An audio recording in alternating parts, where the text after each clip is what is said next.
Welcome one and welcome all to the greatest show of them all. It is the NFC East Mixtape, volume 177. He is Brandon Lee Gowton from Bleeding Green Nation. I am RJ Ochoa from Blogging the Boys. BLG, happy hump day, my friend. Who is your favorite Cowboys player to wear number 77? Tyron Is Smith. that obvious? Who is it? Tyron Smith. Man, I kind of forgot he even wore that. There was actually a long debate as to whether or not he was a better seven. I'm not a Mavericks fan, but a better 77 for DFW than Luka Doncic. So that was a big thing for a while. Not anymore, but yeah, it was for a little bit. Yeah, I don't know. I think Tyron Smith was more important.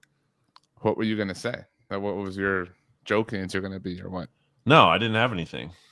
Who's your favorite Eagle to wear 28? Well, I went 77 because of the episode number. Well, you could have gone 17 because it's 177. Yeah, but we're going. Jason Garrett wore 17.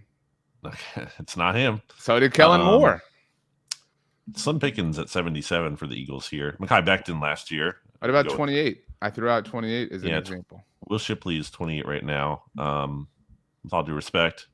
Bill Bradley was 28. Not a great number for the Eagles either. There's one number in the NFL that when I think of, I only think of an Eagles player. I don't know if you have that for the Cowboys. Like if there's who is it? It's Brian Westbrook. I'm surprised you didn't say Brian Dawkins, number 20. No, not a really even like average safety, but like there's only 130. I couldn't even tell you anybody who wore 36 at any point for any team ever, but I can certainly think of Brian Westbrook. Yeah, it's not a great. I mean, it's funny though too because they haven't retired that one, which is fine. I'm not saying you rise to the level, but they also weren't slow to hand it out, I think, either. So it's kind of just been weird over the years to see other players who've had that, and they're usually like bottom of the roster defensive guys. Similarly synonymous number, although this he did play for the Eagles, but Darren Sproles.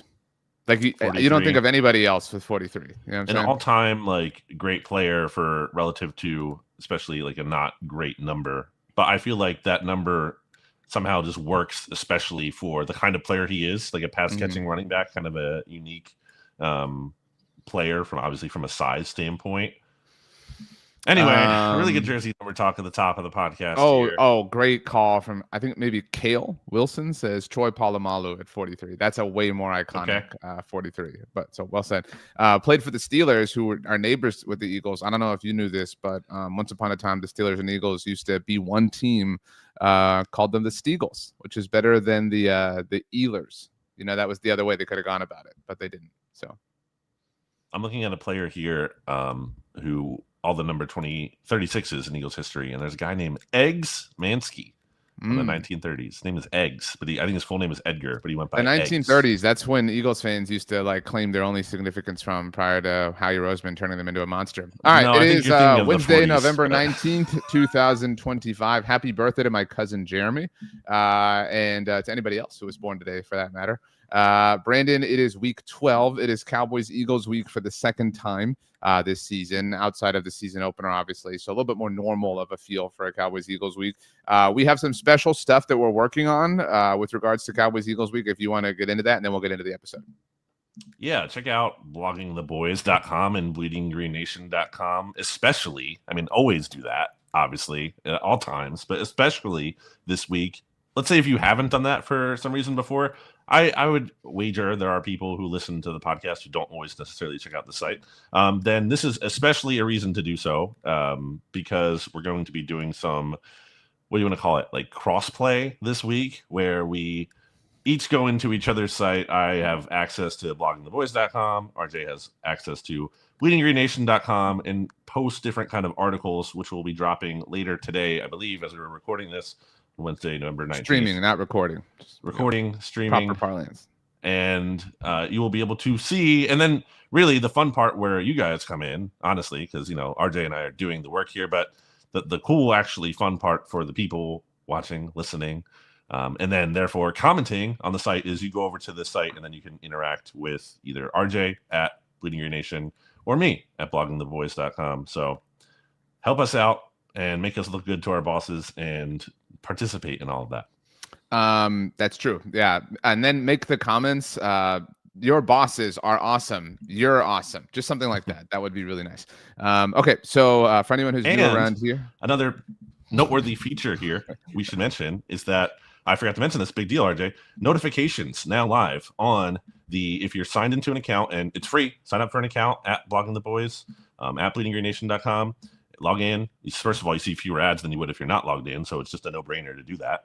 And then if you leave a comment, or make a feed post, you'll start to see notifications pop up if people are replying to you or posting in your feed post. So that's just kind of a nice way to be able to keep the conversation going. Just to add a little bit to that, because these are our jobs and to make our bosses happy, that is true regardless of what team you root for. So if you peruse an SB Nation community, if you're a Cowboys or an Eagles fan, but you root for the Mavericks or the Sixers or I don't know, the Lakers or whatever, like whatever team, that's literally what we are at SB the Nation. Lakers? Because I brought up Luka Doncic a moment ago. Because Cowboys fans root for the Lakers too. Yeah, says the Chelsea FC supporter. We do have a Chelsea FC blog though. Entirely different. No, you're just a complete and total hypocrite. Oh yeah, so I don't root for the American so Premier whatever League team you root for, regardless of what sport it is, we have a blog dedicated to it at SB Nation, and you can be browsing any site, even if it's of a team you don't like, and you will get access to all of your notifications. So if you make a comment at Blogging the Boys or Bleeding Green Nation, but you're surfing the SB Nation universe somewhere else, you will get notified when somebody replies to you, like Brandon said.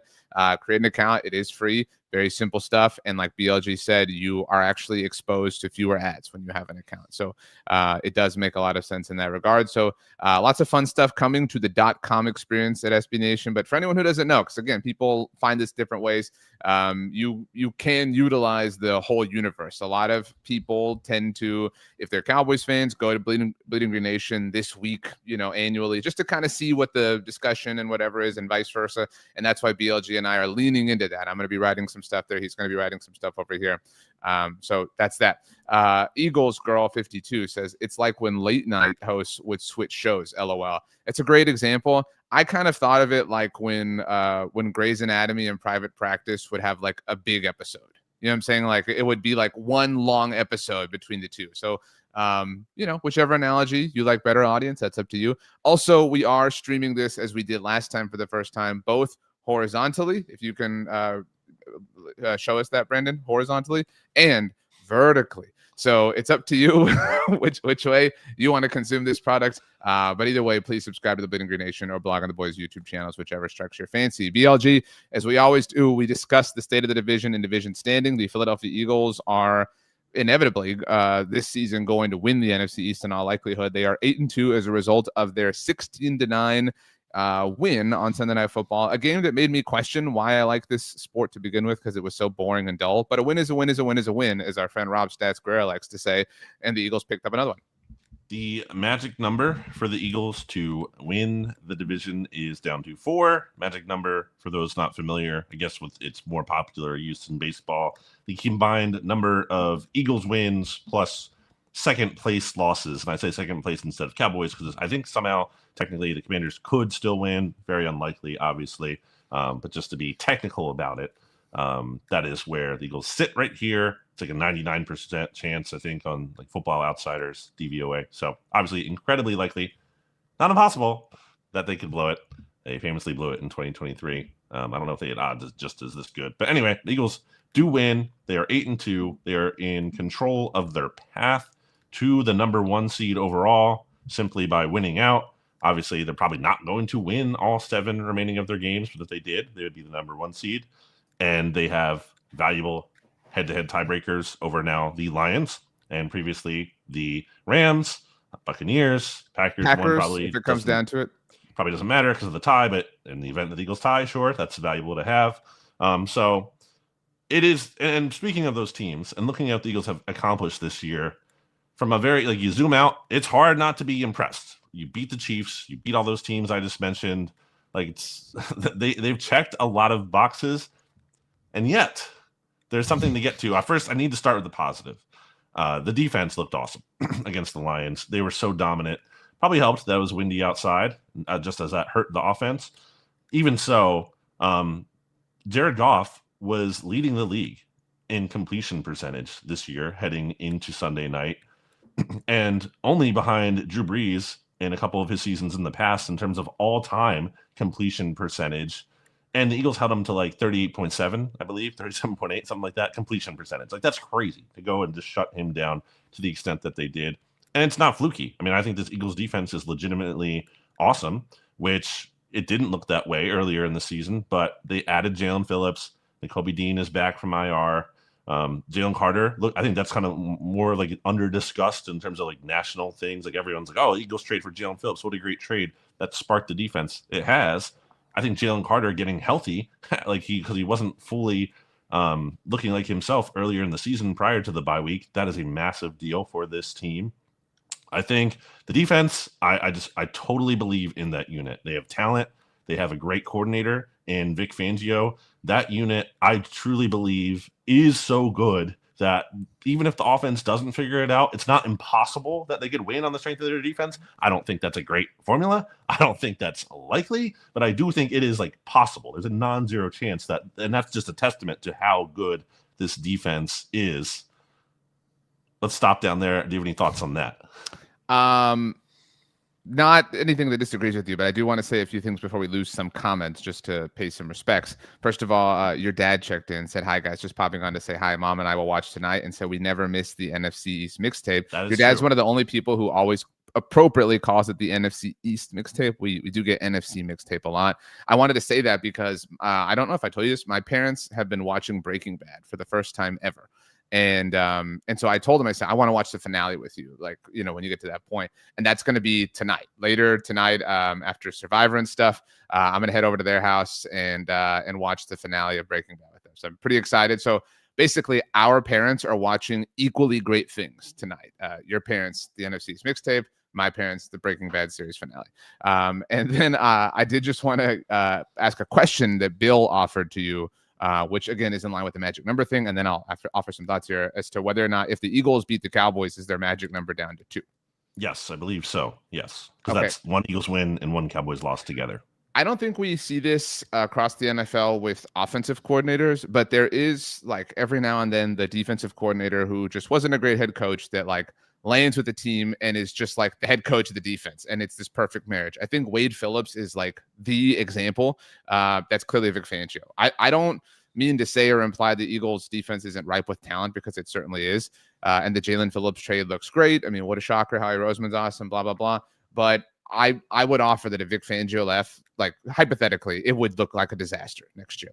And again, I'm not saying that the talent isn't there, but it's just, everything works in perfect harmony right there. And it's amazing because it was kind of predictable. When it didn't work out for him in Miami, it was like, whoever scoops this dude up, it's going to be the perfect combination of all elements. And it just so happened that it was Philadelphia. To this point, the Eagles have the least expensive defense in the NFL in terms of like cash spending committed to this defense.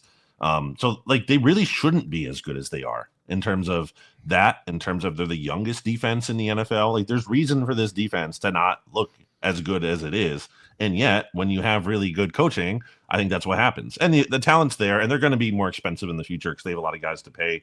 So that number isn't like truly indicative. But for right now, it speaks to the fact that they have not. It's not like this is who we're going to be. We're going to be this awesome defensive team, and this is how we're going to build the team. That's not how they've built the roster necessarily. And yet they are so good. And I bring that up to say the inverse is true of the offense, where you do not feel like the coaching is at that level. And the Eagles are the number 1 team in the NFL in terms of cash spending on offense. And the difference between the Eagles and second place is the difference between second and 7th place. So it is like a massive difference in terms of how much they are head and shoulders above everyone else in spending. And yet this offense is just so... The way Johnny Page, who does our film breakdowns at bleedinggreennation.com, which I would recommend people check out this week, described it with 3 adjectives. He described it here as repetitive, stale, and joyless. And it is not hard to disagree with that assessment. It is, in fact, quite impossible to disagree with that assessment. The Eagles have now scored just 26 points coming out of the bye over the last 2 games. I gave them some grace with that against the Packers, because the Packers have a really good defense and by Micah Parsons. It was super cold, and like you could dress it up in different ways. Yeah. And you can even say, okay, there's wind, as I just said in the Lions game. So, okay, maybe they're not going out and scoring 40. Sure. And the Lions have statistically a good defense, although I should note, like, they're missing a ton of players, including 3 of their 4 starters in the secondary. And not only 3 of the 4 starters, but like some of their top backups behind those starters as well. So there's no reason for them to score as few points as they did in that game. Even all those things being said, there's a big talking point in Philly that it's like, well, it doesn't matter because they just win. And it's like, man, it's hard to disagree from a standpoint of what they prioritize, brawl protection and everything. Like, yes, it works, but does it really need to look this hard? Does it need to feel this hard? Can you do some other things? Can you make some tweaks where you're not turning the ball over massively, and yet you're still much more competent on offense than you are? And I have to believe that's the case. I don't think you have to be this terrible to get the benefit of not turning the ball over. And here's my big thing with the formula and my question with, it's not unsustainable from the standpoint of, yes, we've seen the Eagles win the Super Bowl. And again, I keep using the word disqualifying. I don't think anything what the Eagles do is disqualifying, but I do think they're playing with fire. And the fact that they are 6-1 in 1-score games this year, like, at some level, that's a sign of you know how to win. At some level, that's just luck. You see it all the time. We talk about 1-score record all the time. The Chiefs dominated 1-score games last year. What happened in the Super Bowl? They got destroyed. What happened this year? They're 0-5 in 1-score games this year. Regression is going to be coming for this team. Maybe it's not this year. Maybe they win another Super Bowl. Maybe it's next year they get hit with that. And obviously you'll live with that, at least in this point in time. But I just really think they could be better and not have to operate this way. The Chiefs are a great 1-score example. The Vikings from seasons past have been kind of a 1-score merchant team, and I don't know that this season is like the ramifications of that, but the Commanders we've talked about a million times, and not even just the 1-scoreness, but their success on 4th down last year. It's just another example of, like, when you are doing something at like 1,000% success rate, that is just not going to hold true for long. It may, like, to your point, you may win the Super Bowl doing it, but like it is, and that, I don't think anyone would say that wasn't worth it or whatever. That's not the point. But it's not, results don't justify the process, which is something we also say a lot. I would offer, and I don't mean this in a totality sense, and I don't mean to diminish the Eagles. I think I've got a pretty solid track record of not doing that, but things have seemed to me as an outsider this way since the collapse in 2023. Obviously, there were some larger peaks in 2024, particularly in the playoffs, and that Rams game and the Super Bowl itself. Like, that's not to say that there haven't been great offensive performances from the Eagles since then, but ever since the 2022 consistency wore off offensively, it has just seemed like it seems like they just wait for the other team to like roll over and die, and when they do, like, it's like, fine, I guess we'll score. If you really are just going to get out of our way, we'll do it. I mean, they just do not seem to like care. And I know these are different words than what you're offering and what the adjectives you describe, but like, I think it's strange that AJ Brown's, I don't mean to say the word behavior and cast him or paint him in a negative light, but for lack of a better word, behavior is so objectively negative. We all completely agree that it is detrimental to the cause of his team. But I don't think there's a single person, whether you're an Eagles fan or not, who's like, he's completely wrong. I think everybody's looking at what he's saying as like, yeah, he's totally right. Like, there's zero doubt about what he's saying. And it seems similar. Again, I give you my word and the entire audience my word that this is not even like manifesting anything bad for the Eagles. But it seems similar to the Carson Wentz downfall. It's just very strange how everyone is talking about and around, not even around, actually just straight up about how bad the quarterback is. It's a very, and I'm not even saying that all of this is Jalen Hurts' fault. I don't know if the offense is designed to try to mask or minimize his weaknesses so that it doesn't become a talking point, but it is one of the worst offenses in the entire NFL. Everything else just happens to carry it, and it does come alive at the most coincidental moments in time that just make for the proper combination and sequence of events for them to keep winning these games. And they don't turn the ball over. Like, that's the big thing. Like, and when you don't do that, there's a lot of value in that. But I don't think it's literally the only thing that matters at all. And again, it's not mutually exclusive. Like, that's what frustrates me the most right now. It's like, well, they have to play this way because it works for them and they win.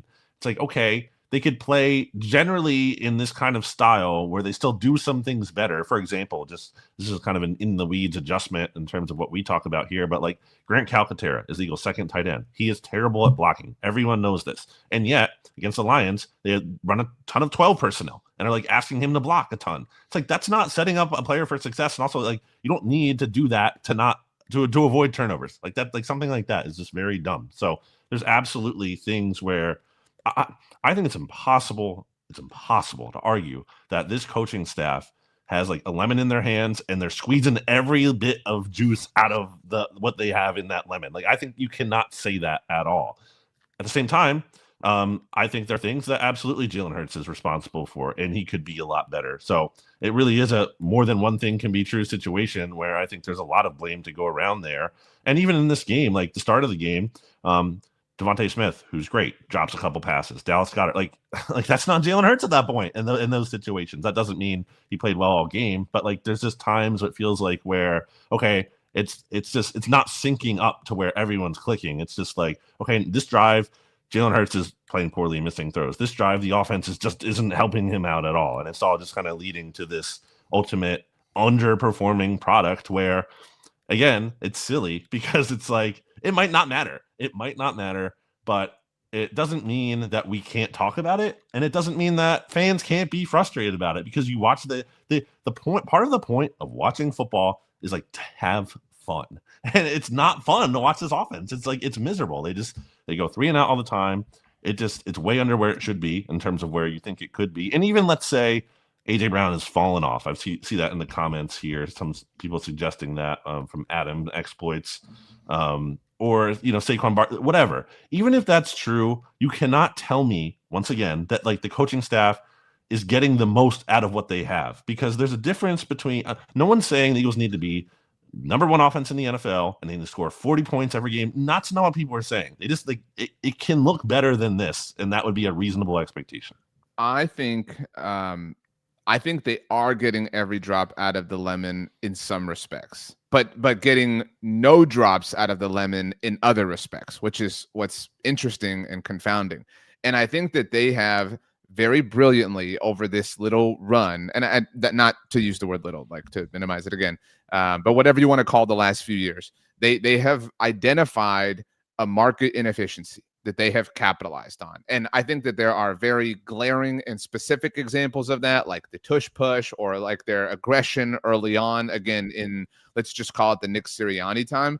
And I think that they have, they've made the most out of it. I mean, they've been very, very successful. They won a Super Bowl, but I don't mean to say it was a parlor trick, but again, for lack of better words, but like they identified this market inefficiency and that was it. And it was a matter of, we're going to go down this path. And if it works and leads to a Super Bowl, where nobody's going to complain. But it has left them vulnerable in other respects. And that's just what I think is ultimately happening here. They're not capable of doing certain things because they've concentrated so much on doing other things. And how could they not? And especially because again, my perception from 30,000 feet away is they have identified, we got to, be able to not turn the ball over. We got to play these games that are deep into the season at home where it's cold, because I look at the opponent and I think that this sounds like something that somebody who hates on a team says. So like whether you've hated on the Chiefs or the Warriors or whoever, the Astros, blah, blah, blah. You say things like, oh, these teams just make mistakes against them. And that's what happened. Like I said this last week, that I was super pumped to watch the Lions because they were the one team that was going to be smart and cunning against them. And they peed more down their leg than anybody else has against the Eagles. Like this was one of the worst games that Dan Campbell has ever had as the Lions head coach, let alone as their offensive play caller.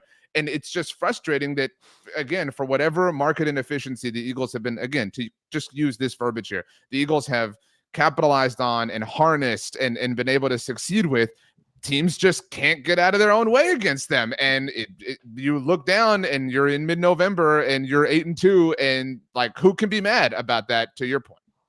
Yeah, with an incredibly tough schedule, and now a schedule that lightens up relatively the rest of the way. At least, again, based on what it was earlier this season. They get the Cowboys this week, obviously. big game as it relates to the division and the conference still. And then it's the Bears on Black Friday in Philly, the Chargers in LA, but Chargers aren't looking great. The Raiders, who we'll get to here very shortly, who stink out loud, and Chip Kelly's returning to Philly, assuming he's not fired by then. And then Commanders in Washington. Jane Daniels might be shut down for the season by then. Who knows? You play the Bills. That game might not even matter for like either team, honestly. And it's like, okay, the Eagles lose it. It might not even matter from a like AFC standpoint. And then the Commanders again in week 18. So really good spot. And yet no one feels like amazing about the team. It will be interesting. I agree with Adam's exploits. Adam's getting a lot of pop on this episode, by the way. It says, curious how they look against the Bears. Next couple weeks going to be interesting because this takes us to the Cowboys. Getting the win on Monday Night Football, and obviously we'll get to the Cowboys-Eagles part of it all in a moment. If you're okay putting a bookmark there. I assumed you were. But yeah. Well, okay. And again, I also think that this episode, beyond the fact that the Cowboys and Eagles play each other, I don't think we need to devote a ton of time to the Commanders or Giants. You agree? Just some quick things, yeah, but okay, not. Okay. But let's get to the Cowboys. Yeah. So they played their first game since a lot of things, but most not importantly, these are all awkward words, and there are no good ones since the tragic death of Marshawn Nealon. It was an emotional night. This game, and I included this in the initial article for Bleeding Green Nation that you talked about. This game on Sunday is going to be their first home game. So they have a few things that are planned from a tribute standpoint. But first game since then, so a lot of emotions for them. First game since the bye, just kind of a generally important thing in any season. First game since the trade deadline, and therefore first game with Quinnen Williams and Logan Wilson. A little bit of a stumble early on. You could argue a self-induced one with Brian Schottenheimer's decision, which we can talk about. But then woke up, and the second quarter was awesome. All they did from a possession standpoint in the second and third quarter, although the third quarter was not as large from a quantitative standpoint, was score touchdowns. And this was one of those games that for Brandon and I, we talk about stuff like this a lot, is a dream because in the fourth quarter, you don't have to worry about anything. You can get a jump on some articles and things like that. So that's what it was for me. And given that it was a Monday night and it's a quick turnaround, it was just it was a nice little head start for me. So it did make people feel good. Again, I've been saying for a few weeks, and as I included in the article, not to give it away, I don't think anybody is saying like, watch out, here they come. I think people are saying, okay, if they looked really solid, and if they play that way, down the stretch, and they stack some wins, anything's possible. But it is very exciting with regards to 2026 and 2027. Quinnen Williams was amazing. He had 5 pressures in the first half alone. All of his pressures came in the first half. It was the most pressures recorded in a single half by a Cowboys defensive tackle since Next Gen Stats began tracking this information, which it's only since 2018, and the Cowboys haven't had great defensive tackle play. But that's why the trade is so exciting, because you finally got that dude. And as mentioned, CD looked great, George Pickens looked great, Dak Prescott looked great, Javonte Williams looked great, and Quinnen Williams, as we all expected, was the rising tide that lifted all boats. The defense as a whole looked great. I mean, the Eagles have had great defensive tackle play for forever, which has been our point. Aaron Donald with the Rams. If you knock that first domino over, all of a sudden the Malik Hookers of the world are tasked with far less way back on the back end, and everybody benefits from what you have up front. Yeah, I've been saying throughout the year that I think like this Dallas Cowboys defense, for as bad as they weren't hopeless, because of the fact that you get Overshown back at some point, you get Revel back at some point. They added Quinnen Williams, Logan Wilson. They also got Malik Hooker back, as you just mentioned. That's 5 players. It's like almost half of the defense you're changing out there. So that's a big deal. So I definitely think even if they're not a great defense the rest of the way, they're not going to be as pathetic right defense all season long, which is huge, because it's not even like you need them to be the best defense in the NFL. If you can just be an average-ish defense with an offense that's one of the top offenses in the league, then you're cooking with something at that point. So polar opposite of the Eagles, as it really is the opposite situation of just begging for a mediocre offense right now, because that would be an upgrade. But the Raiders are terrible, so I'm not trying to take credit away from the Cowboys, but they truly are despicable. Like they're just it's the kind of win you're supposed to have against a despicable 100%. Yeah, the Cowboys are supposed to kick their ass, and that's what they 100%. Because I have them second to last in my power rankings. They're only above the Titans, which is one of the Raiders' 2 wins this year. I can't believe they beat the Patriots in week 1. So weird. But, I guess that's just like a weird, fluky week 1 thing, because, man, the Patriots look great, and the Raiders very much do not. So Cowboys did what they're supposed to do, coming off a bye, beat up a bad Raiders team. And I think it's like, the Cowboys are back. I'm not saying you're saying that. I don't think it's quite that. But I do think it's like, okay, they're going to make things a little bit interesting down the stretch. That's not just like they're going to roll over and hand the division to the Eagles. I don't know about that. I feel that disposition towards one of the wild card spots. Like the division is I don't want to say forfeited. I'm not saying they're going to win the division. I'm saying I do think they'll play the Eagles very well. Like if that's what was your point. But I'm saying like I think everyone kind of has surrendered mathematically the division, and so it's a matter of I do think they will make noise. Is sounds bigger than I mean, but like they will make this fun, and that's at least what you want. You want to do your Christmas shopping with them in the mix, in the hunt graphic. By the way, Kay Adams's graphic on Tuesday had them in the hunt, and I shared it. That got way more pop than I thought it was gonna get. There was so many people who had thoughts on the Cowboys being in the hunt. Breaded like Clips in a way where they're not. You're saying? Yeah, like there were people who took it very positively, and then there were people that were like, "LOL, why are they here?" So it was like just purely both ends of the spectrum. I just thought it was interesting. Like I didn't share it from the perspective of thinking it was chum in the water, but it wound up being that in multiple senses. But Breaded Clips asked this. We've obviously talked about this a lot at Blog on the Boys, but for you all, the question is, do you know why CD and Pickens weren't on the first drive? By the way, there is no exact known answer. The most able to be deduced sort of thing is that they pissed off Brian Schottenheimer. And obviously you don't do that for good things. My overall takeaway here, if you're curious, and I'm certainly curious for yours, is it a real punishment to bench any player, certainly of their caliber, for the first possession of the game? No. I mean, it's silly. And, it's silly even like in high school to do this, let alone, in the NFL. Doesn't really have an effect. I'm not interested in arguing like, oh, well, you're hurting yourself. Like, what if you don't score points here? Blah, blah, like that's, again, whatever. I do believe it's the largest extent that you can go in that situation. Like it's the most severe thing you can do in that moment. So I don't mean to talk out of both sides of my mouth here.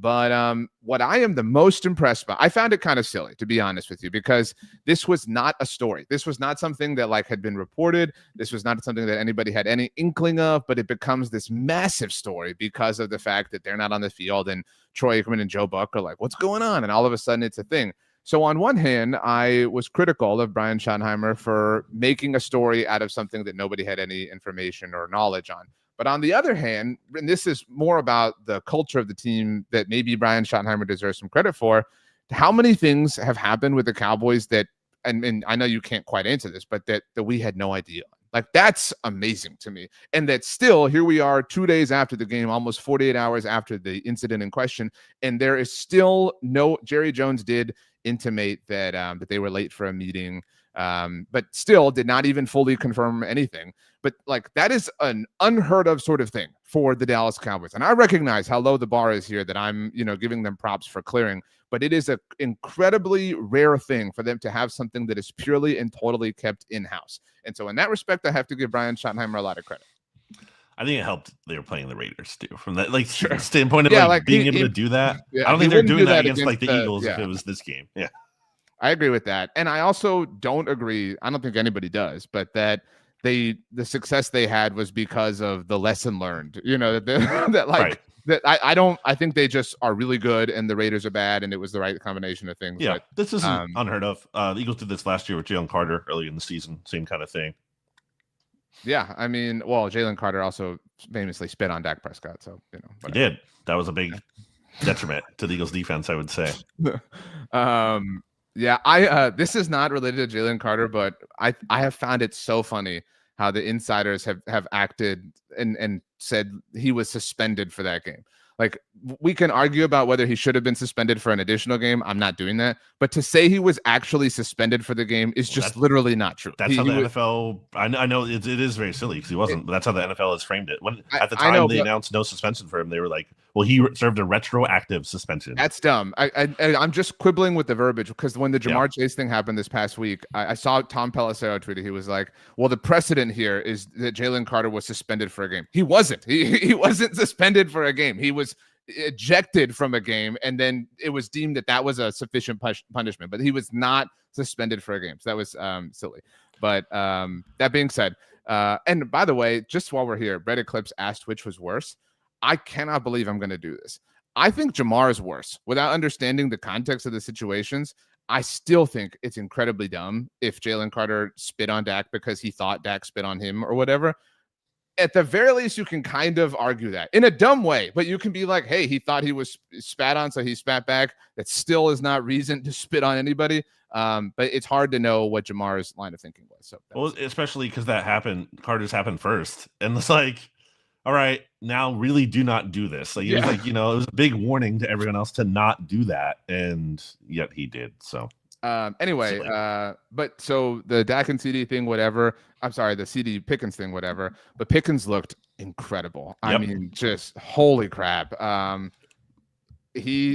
There are 15 players since 1970 who have had 900 receiving yards for their first 10 games of their first 10 games, first stint with the franchise. He's the latest one. I mean, he has been. I haven't seen enough. The Steelers are dumb for letting him go takes, but those should be out there. And I was against the trade, to be clear. But I know he has been one. And if they don't re-sign him or extend him, I'm going to be so pissed. That's the thing. And I thought he looked great in this game from a standpoint, especially too, just yards after the catch. And it was like the Raiders were just hoping he would like go down on his own at times because they would just get near him. And it's like, okay, you actually have to tackle him. He's not going to just like run out of bounds or just go down if you're not going to put a real effort into getting him down. But yeah, this is why you and I said at the time, okay, you made the move, great move. But now like either he's your guy, pay him, or why do you even make the move? I've said this before, but imagine if they had extended him right away. And I've literally said this, but imagine if in fairness, like to the Cowboys, I guess you could say maybe he didn't want to do it. So if that's the case, I mean, like, okay, but I find it hard to believe that you couldn't put some amount of money on the table that he would. Had given him an appropriate market rate deal at the time. I agree. I find it hard to believe he would have, or even overpay at the time, because that would still be a value now. That has long been my point. I mean, with a lot of these things, I've had a lot of these discussions and shows and whatever. But even if they, to your point, had overpay, we'd be sitting here being like, dude, wow, brilliant. But that is the only thing they have to take care of and an extension from Brandon Aubrey. But you touched on it, actually. I didn't. DeMarvion Overshown playing was awesome. That was, you said Savon Ravel was back. That was actually his NFL debut. He's their third round pick this year. Back from injury. Hadn't played. So you're right. They literally are very different. We'll see. I agree that they're no longer negative 100. Even if they're like negative 30 from a quality standpoint, that is still a significant improvement from where they're at. So they're 4-5-1. They still have yet to win consecutive games in a row since weeks 4 and 5 of last year. Wow. So they're chasing that on Sunday against the Eagles. I mentioned it. Do we need to talk about the Giants' performance? They almost beat the Packers, which would have been awesome. Commanders first. I suppose. I mean, they're the same. They almost won. I mean, it looked like the Dolphins were kind of going to blow it at the end there, and yet they didn't. So, I mean, I think it just comes down to, and this is what they're talking about on hogshaven.com. You can also check that out, where it's like, oh, should we shut it down for the season? And I mean, yeah. Why is Jaden Daniels? The worst thing that can happen to the Commanders this year is Jaden Daniels, short of like they win out and make the playoffs, obviously. But short of that is Jaden Daniels comes back, they win some games, and then they get a better or worse draft pick, I should say, better record, and then he gets hurt, and then like that injury clouds the 2026 season. So yeah, I would just shut it down. It was cool to see Madrid. I was actually and then the Giants. It was cool. This isn't about the Commanders, and I know everybody said this, but like seeing how awesome the Real Madrid stadium is, like if you're an NFL player, you got to be like, screw these guys. Like, look how possible it is to have something amazing. Like, you know what I mean? It's just, but yeah, the Giants. On the last thing I'll say about the Commanders, I guess Commanders fans are excited that like the defense looked better because they changed back to Dan Quinn, but like, okay, I think that might just be also the Dolphins aren't great. Yeah, I think the Dolphins, this is not an AFC East mixtape either, but deserve a little bit of credit, for fighting through. This is why, like, I think the Dolphins, and this is a segue to the Giants, this is why you shouldn't have fired Brian Daboll. Like, Mike McDaniel is, I think we both think not a good head coach, but at least, from a quality standpoint, an NFL head coach. I recognize how silly that is to say when he's going to be fired, very soon. But but like you don't want to be wandering adrift. You like, I think if you're a Dolphins fan right now, you're feeling like, okay, things suck, but like there's some promise for the future. And you're seeing that promise because you have competency running the team. Now the Giants were very close to winning the game that they didn't. And if they had, then we would be able to make that argument for them. And maybe they rip off a couple of wins here, whatever. But the Giants are so lost. Like it was more entertaining. I think Jameis was the right decision. So good on them in that respect. And I was really rooting for them because it was against the Packers and the draft pick and all that stuff. And obviously hindering the Giants' own draft pick. But just another, dude, they're 2-9. You sent me a stat. I don't know if you want to get to this. Yeah, I sent you a stat on Tuesday that I kind of couldn't believe. And this comes from at Joe NFL on Joe Ferreria on Twitter, where basically the Giants could be eliminated from playoff contention. It's week 12, right? Like, that's crazy to me. It's especially, we've seen so many bad Giants teams, but to be eliminated in week 12 would be the earliest they've been eliminated since 1976, like 50 years. That's crazy to me that this could happen. Not quite 50. Like essentially, yeah. And so there's the three scenarios where they'd be eliminated are a Giants loss plus a Cowboys win, or a Giants loss plus a Vikings win. And who the Vikings play this week? I did not even look at that just to see the feasibility of that. It is the Packers. So we'll see. You would like that. Or a Giants loss and a Seahawks either win or tie. And the Seahawks this week play the Tennessee Titans. So there's a really good chance then that the Giants are just going to be eliminated. And obviously it's like, oh, they're not going to make the playoffs anyway. But the fact that like we're not even at Thanksgiving and you can't, like, the Giants season is just officially over. Like, that's crazy to me. Just how bad they've been this year. For newer mixtape, mixologists, we used to talk about something. I believe Peter King. This was because when we started the mixtape, he was still doing football morning in America. Was that the name of the column? I think so. And it was like the must read thing every Monday morning. What used to be his MMQB column, but he had a stat. This was like circa 2021, 2022. That at that moment in time, the Giants and Jets were tied for the worst record in the NFL from 2017 to that point. So, I mean, they have been awful for a long time. Like, this isn't new. This isn't recent. This isn't just like, man, this season is super duper embarrassing, but it's like a one-off. This is like normal for them at this point in time. It's crazy when you think about like how bad they've been. So they obviously won, a lot of games, relatively speaking, in 2022, won the playoff game. But do you know, so in that season, they finished in 22. Goodness, where is it? Like 10 they still were 9-7-1. They had the tie with Washington. So they still didn't win double-digit games. Do you know how many double-digit win seasons they've had since, since counting 2007, the first Super Bowl year? I think it said last week since 2013 they've had 2. So beyond that, like 4 total then? That's actually not true. Since 2013 they've had 1 double-digit win season. Oh, wow. And it was 2016, the infamous boat picture when they lost in the wild card round. Counting the 2007 season, they have had 4 double-digit win seasons in 2017. 2 winning seasons since 2013. Okay. Yeah, sorry. I think you're right. Because of the 22 year, but they were 9-7-1. So in 07 they were 10-6 and were a wild card because the Cowboys were the 1 seed and they won the Super Bowl. In 2008 they were the 1 seed at 12-4 and lost, and nobody ever brings that up. Nobody ever gave them grief for being the defending champions and losing at home as the 1 seed. I believe to the Eagles, who lost the NFC Championship game that year. But 12-4. In 2010 they went 10-6 and actually missed the playoffs, which is funny given the events of the last decade and a half. And then in 2011 they won the Super Bowl, but also as a wild card team. No, they won the division, but they were 9-7. So yeah, it has been tough, dude. I mean, like beyond tough, to say the least. This is an old take by me, but like I feel so vindicated by this wilderness stretch they're in, from a standpoint of, I always said those Super Bowls, especially the second one, like even more so the second one, were just fluky and not indicative of this organization knows what they're doing and is building sustained success.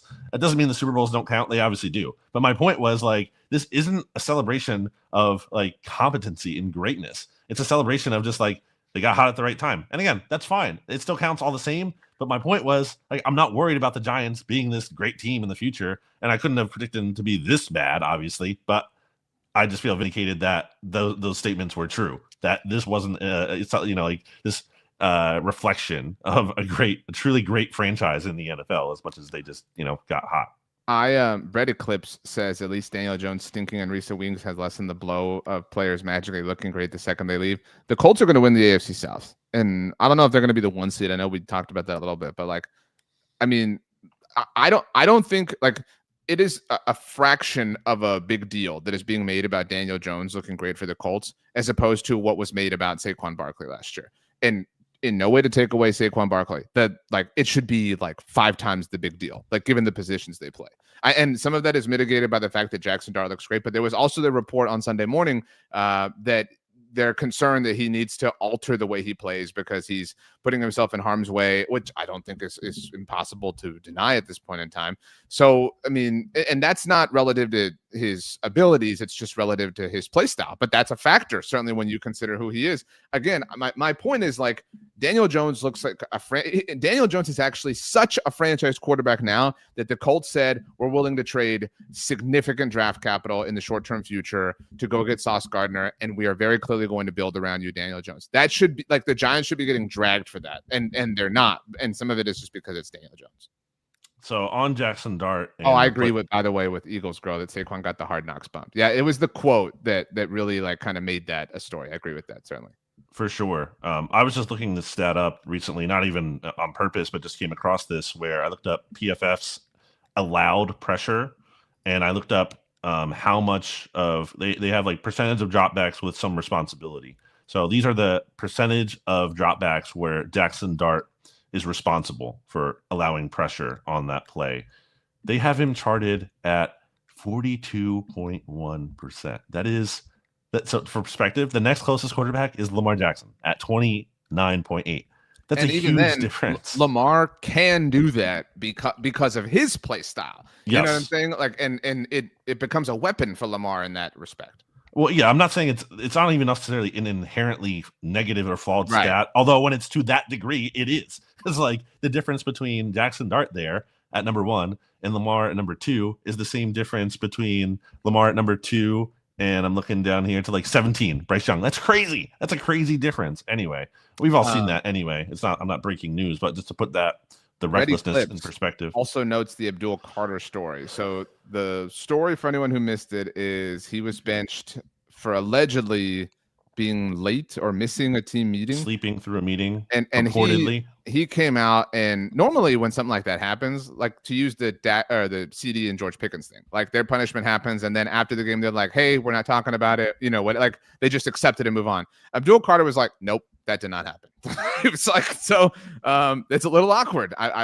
They are very, very, very dramatically in need of someone just being an adult, being a leader in the room. Like they have not had that in a very long time. And they have these personalities. They're going to overrun whoever the head coach is, and they're going to be in the same cycle all over again. Well, speaking of needing a leader, I was looking at Big Blue View and I saw an article about 6 early candidates for the Giants head coaching job. This comes from Jay Glazer. So this isn't, just speculating here. This is like sourced information. Did you happen to see this list? I did not.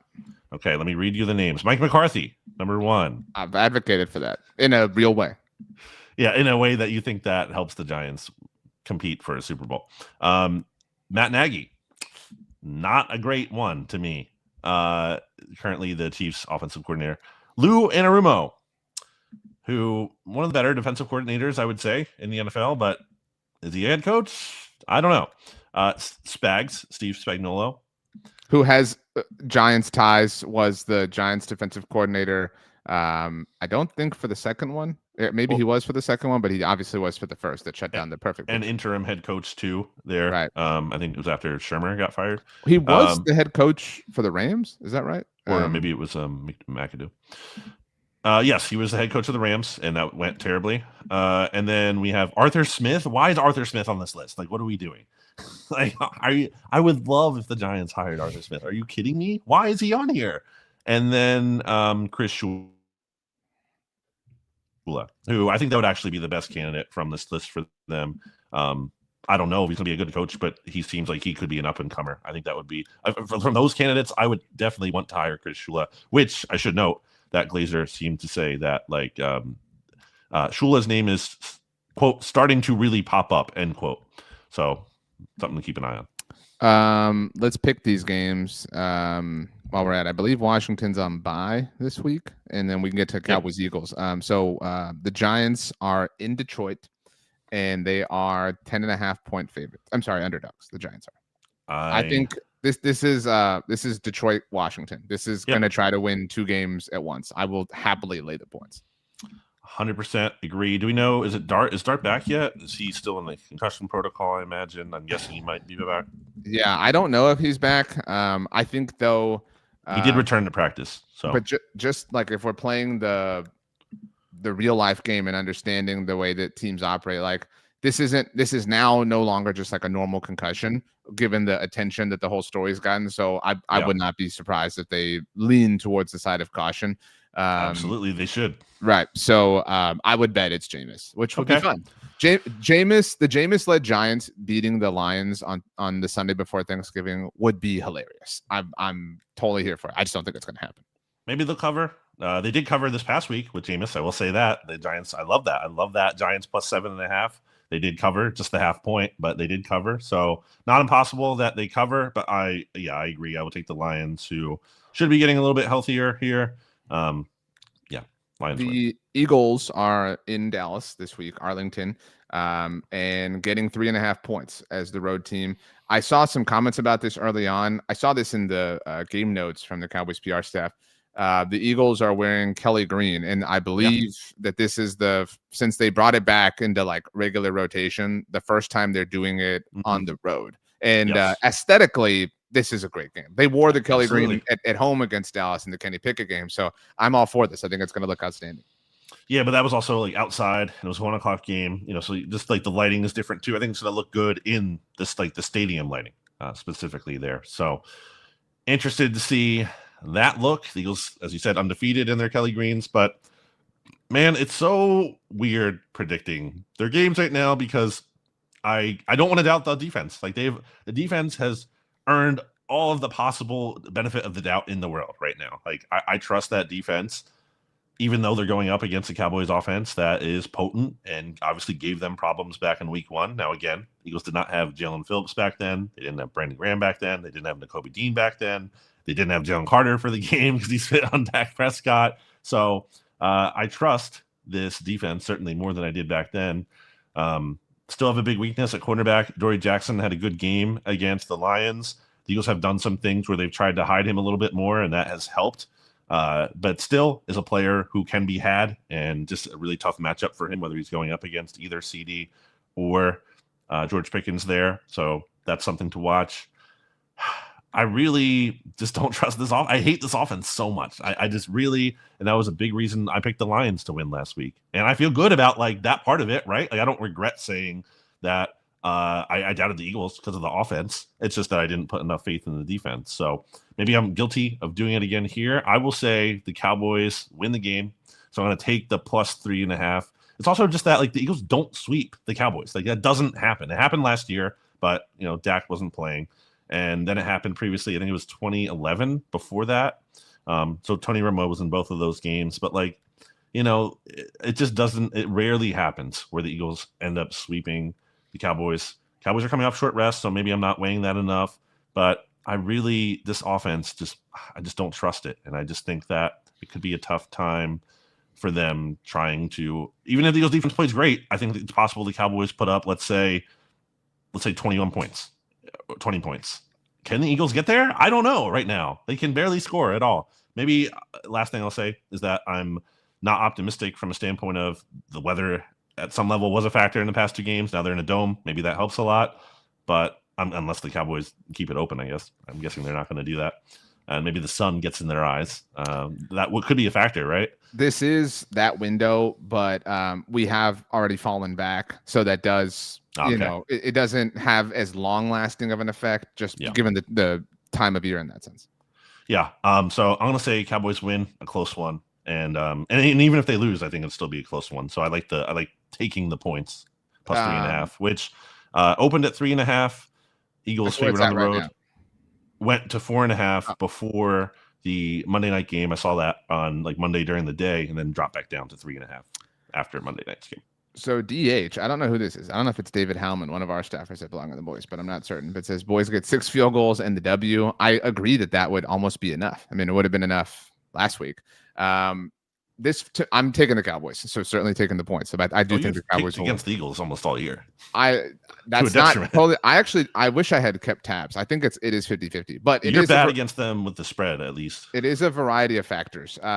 It's like generally I will trust great offense versus great defense, like whoever the teams are. Like I like that I recognize it's not a perfect science, but I like that. You That's didn't how the mention NFL is like structured. Right. You didn't mention this. We haven't talked about it, but Lane Johnson being out is significant. And that's maybe the biggest factor for me. Is that the Cowboys defense is now like just moderately bad. But I do think, not that it's a direct, matchup, but like Quinnen Williams being the rising tide helps that. Donovan Ezuraku's coming on. He didn't get credited for it, but he had the safety last week against the Raiders. I've said before, I went on a long speech a few months ago about how I didn't give Lane Johnson enough credit early in his career. And I've obviously fully have ever since, but he is the Jenga piece for the Eagles. When he's gone, it's not just that they're not elite, they are like awful in a lot of ways without him. And so that's the biggest kind of proponent for me. Also, I really do trust Dak. Dak plays well against the Eagles. I know that you just refuse to accept reality in a lot of senses that way. CD, George Pickens, and George Pickens had not really found himself in the Cowboys offense, obviously because it was week 1, the last time these two teams played. So I like all of those factors. I also think it would be classic Cowboys. I love these hats, by the way. This is not an ad, but everybody should get classic Cowboy hats. Dak Prescott does wear them. It would be the most classic-ist Cowboys to get this win and get their first winning streak in a year and a half and be an even Steven 500 and then beat, I'll even say even beat, a low down on their luck Chiefs team that is not who they have been for the whole Patrick Mahomes era, but to do it on Thanksgiving Day, the most viewed game of the season outside of the Super Bowl, get north of 500, and then the hype train is just really, really, really, I've been saying this, and then go get like destroyed by Detroit. And then like the conversation would be the Cowboys just beat the two teams that were in the Super Bowl last year. Like you can completely see this. I know you can. We all can. And I also think that I didn't see John Stolness, BGNer, who I love, tweeted at me a couple of weeks ago after the Eagles-Packers game. And I said, look, I was like tweeting in general that an Eagles win was better for the Cowboys. And we discussed this. And he was agreeing with me, like from my vantage point, but said that if it were up to him and he had to pick one game for the Eagles to lose of their next 3, starting at that Green Bay game, he said, I would rather it be the Dallas game. He was like, because they're not a real threat to the division, and the hypothetical wins against Green Bay and Detroit, which they did get now, were more important relative to other, endeavors. So I think the totality of all of those things just lends to the Cowboys getting the win here. So I will certainly take the points. I also say Cam Jurgens, we don't know yet if he'll be able to play. We're yet to see his That's the status. Quinnen Williams factor. Yeah. Because he left the game early in week 11 and had come back from injury. So TBD on that one. But yeah, if you're without Cam Jurgens and Lane Johnson, not to say they can't win, but certainly tough. And I do think I saw one comment a moment ago that said if the Eagles lose, it will be a long week.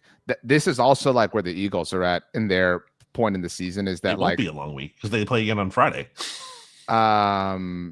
That's true, but long metaphorical week. But like it would make for like my perception is the last few weeks, the culture vibe has been like they're on a losing streak, which is obviously not the case. Yes. But if they were to lose to the Cowboys, and then again, I always think of stats when we make up things to make them sound better, but like to be the first loss in the Kelly Green, like you can just see like the rabidness coming out and being like, see, everything sucks, like you just lost and whatever. And then like having some people be like, dude, they're 8-3 and then whatever. And then setting up a big game against the Bears. They'll probably win anyway. I mean, there is a thing there where it's like, if they're not winning because of how they play, then what do you do? Like, there's nothing to hang your hat on. Yeah, no, right? I agree with that. So like, you better win. And they do win a lot. So it might get away with it. But it's like, if you don't, that's when things start to just get real frustrating real fast. I know like losing everywhere starts to feel that way. But it's like, if the offense looked great, they lost the game. It's like, okay, well, that sucks, but I'm still hopeful about this, as opposed to like the whole thing you're hanging your hat on is just like, oh, it doesn't matter how it looks because you won. I didn't say this in my like reasons for picking the Cowboys, but I have said it in recent weeks on some videos I've done. And you and I agreed when we back in May when we picked the schedule. I don't remember the sequence, but we had these two teams splitting the series. Whichever one you think they were going to win. And not that that's like a perfect way to deduce an opinion or a prediction here, but the Eagles won the first one. So like to your point of like they don't. It's hard to sweep, but I think that's true for any division rivalry. But following that trend, following that silly logic, it just suggests the Cowboys are going to get this win. Mm-hmm. And the quick week for Dallas getting ready to host Kansas City will be, and like, again, I'm just like, I can see all the headlines. I don't know if you know this. I actually told Gina in my meeting with her earlier, Thanksgiving is Patrick Mahomes' first start at AT&T Stadium, because when the Chiefs last visited, it was his rookie year when Alex Smith was still playing. So like, it would be this like massive headline that Patrick Mahomes has never won in, AT&T Stadium. He's this Dallas guy, whatever, blah, blah, blah. So I think the Cowboys, they're magnets for those types of headlines because that's all that matters to them. And that's what they're going to pick up. So one more NFC East note as we have NFC East Hard Knocks dropping soon. There was the trailer that came out today. When is that date? December 2nd is when it premieres. Very entirely realistic chance that the Eagles have the division clinched by the time that comes out. Which, by the way, I don't think the Eagles can clinch. I previously said last week the Eagles can clinch on Thanksgiving with the Cowboys lost. Obviously, that can't happen now with the Raiders losing, but also I don't think it could have happened anyway. Again, more so because of the Commanders element, though. I was kind of discounting that. But again, obviously, you're not really feeling like they're probably going to win out. So, yeah, Eagles win, again, would be very big for the standpoint of dropping that magic number down to 2. Then the Cowboys play the Chiefs on Thanksgiving. So then at that point, if the Cowboys lose, and then it comes up to the Eagles with, again, unless I'm miscalculating the Commanders part of it wrong, I guess the Eagles could clinch then by beating the Bears on Black Friday. Or if not, it would be like the Eagles just need one more Commanders loss at that point, which, probably. I know this is like stating the obvious, but if this went, I can't say chalk, but if the Cowboys won, like you and I both think, and then I think you also agree it's not impossible to see them beating the Chiefs on Thanksgiving. So if those two things, I don't like that. Well, I know. I don't love that. My point is that like the Chiefs are way more gettable than they've been in years past. Like you agree with that? Sure. Well, I mean, almost no. Look at where they are in DVOA. They're like really good. But if that happened, and then the Eagles did lose to the Bears, who are a team that we all kind of feel is like a bit of a paper tiger type thing. Yeah, like, they have a negative point differential. Well, I mean, if we're gonna throw this stuff out, then we got to throw out how Philly's been getting outgained like every single week. Oh yeah, whatever. I mean, I've said that. My point is like, again, I'm stating the obvious. Oh, if the Cowboys win all their games and the Eagles lose all their games, but like that would make what would be week 14 incredible theater to just watch as Eagles fans are like twisting and twirling. So I hope that happens. The Cowboys need this win. I think more is something that should also be said, not only just from like obviously the division is probably lost, but just I mean they're in the hunt. Absolutely, I do think that's fair to say. Like looking at the other teams where they are in the NFC, but like it's not just. I know you've talked about them probably needing to get to 9 wins. It's not just about that. It's also that they have 1, 2, 3 or we have 1, 2, only 2 teams ahead of them in terms of actually being able to qualify for the playoffs. But it's 2 teams between the 7th seed and them. Is that what you're saying? Yes, yeah. The Lions. Those teams are the Lions and the Panthers. Lions and the Panthers. And then the Vikings are still kind of hanging around. I don't feel great about them, but they're still there as well. So, but my point is, even the Cowboys could get to 9 wins, and it might just not be enough. Because the 49ers are already at 7 wins there in the 7th spot. And they have lost to the Panthers. Again, they have the tie, but they do play the Lions, so they do have that chance to double dip, so to speak. And if they do tie, then that tiebreaker would come into effect. So, so they need the point being, Cowboys really need this win for the sake of getting back into the playoff picture. Let's do some songs, and then let's chunk deuces. Are you ready? My song is by Rage Against the Machine, Bomb Track. Felt like we had to add a bomb track to the playlist. So what better way to do it than I struggled with my song this week. I was thinking a lot of different options. There wasn't an obvious contender, but been listening to some Rage Against the Machine and a lot of good picks. You could have went with Killing in the Name, but I tried to keep it a little bit more clean on the language front, not go quite as explicit, which is pretty explicit, Killing in the Name of in that song. So I went with Bomb Track. Even bomb is kind of an explicit thing, like, yeah, but this is like bomb, No, but I'm saying cool. Like you can't say bomb on an airplane. You know what I mean? Like Meet the Parents. Yeah, it's not a good idea. Okay, that's a good pick. My pick, I often pick songs inspired by my son. My mom was watching him the other day, and my mom's already put up all of her Christmas decorations at the house. For Rachel would really be mad. She is very much like, you cannot do this. Yeah, my dad is indifferent about it. Like he's just walking around. I'm also indifferent. But she really wanted it up, and some of it was for my son, like to be able to just kind of see everything. And my rule would be you can't do it before Halloween. Like that should be obvious, but you literally it was definitely after Halloween. But okay, I mean, I think the hard rule is before like the conventional rules before Thanksgiving. You want to throw stuff up but you should be arrested if you do it before Halloween. Yeah, if you want to put it on while the Bears are beating the Eagles, go for it. Like that's pretty normal. But before then is a little touch and go. But so her stuff is up, and so she was watching him the other day, and I don't know, I was out, but I don't know what they were doing. And she all of a sudden put on Christmas music. So she went even further, like not just having the decorations out, she put on Christmas music. And my son, his birthday party is on Saturday, so we're very excited. And his birthday is actually next Monday. So happy early birthday to my son. He'll be 4 years old the next time we do a mixtape, which will be next Tuesday. And when you're that age, you hear a song, and it's like the only song you ever want to listen to. And so I have heard from Brenda Lee rocking around the Christmas tree like 500 times in the last 48 hours. So the entire mixology universe is going to be exposed to it as well. Adding a Christmas song to the playlist? I mean, it's what's going on before Christmas. I mean, again, I don't care. Rachel, I think we have Christmas songs on there. I'm pretty certain Rachel had one. So. Yeah, we should. Yeah, absolutely. Cool. So, okay, Brandon. As we leave, who do you think will go home on Survivor tonight? Oh man. Well, one more thing about Christmas. Rachel actually is going to be taking down her Christmas tree before we even go to visit both of our parents separately on so I guess like the 23rd, because she doesn't want it up. She already got this planned. She doesn't want it. Yes, she doesn't want it up after Christmas at all. Like it's not. I think she usually takes it down. There's like a rule about that, or like a tradition, like it's like January 9th or something. So but no, she is like Christmas night. It's done, but we're not going to be there for that. So she is preemptively just like it's done anyway. Let's say. What's the question? Is there a question? But yeah, who's gonna be voted off of Survivor? Night? I don't want to get into it in case it's. What do you think? I don't want to spoil it for people because I've been really behind. I'm caught up currently, but like most of the season I've spent behind. A lot of weeks I'm catching up, so I imagine that other people are too. I will say I will shift questions or subjects entirely and just say I started Pluribus, the new. Speaking of Breaking Bad, Vince you mentioned that last week. I think my dad was talking about that with me. That you had mentioned that. It is. I don't want to explain what it's about to anyone in case they haven't started it, because there's only 3 episodes. Like it's early enough that you can get in. I highly recommend it. And I flew to Arizona over the weekend. I went to the ASU game with my dad, and it was awesome. But on the plane, I read the first half of Project Hail Mary. I haven't read it before. And do you know what I'm talking about? No. Did you see The Martian with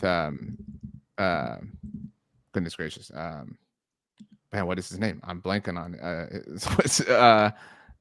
man, what is his name? This is embarrassing. I don't know. With Matt Damon. My goodness gracious. The Martian, the movie with Matt Damon. Have you seen this movie before? No. Thank you, Eagles Girl 52. I know Marvin the Martian. It's a movie from Looney Tunes. It's a movie that's based on a book written by Andy Weir. The book is The Martian, and he also wrote this book called Project Hail Mary. These are fictional books, but this book is becoming a movie, and like it's not like in development. Like they already have released trailers. Like Ryan Gosling plays the lead guy, and Eagles Girl's right. There's our poop potatoes in The Martian. If that's an encouragement for you to check it out, But anyway, Project Hail Mary is awesome. I'm like halfway through, and I really, really like it, and I think people should read it.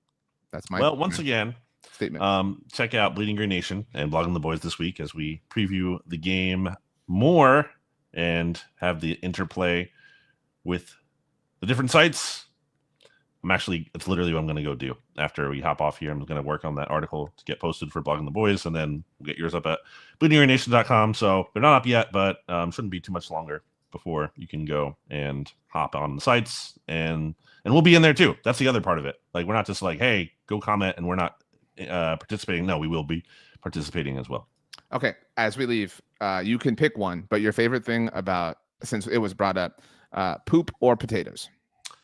I don't really like the combination of those things for sure. I will say I love a smashed potato. I need more smashed potatoes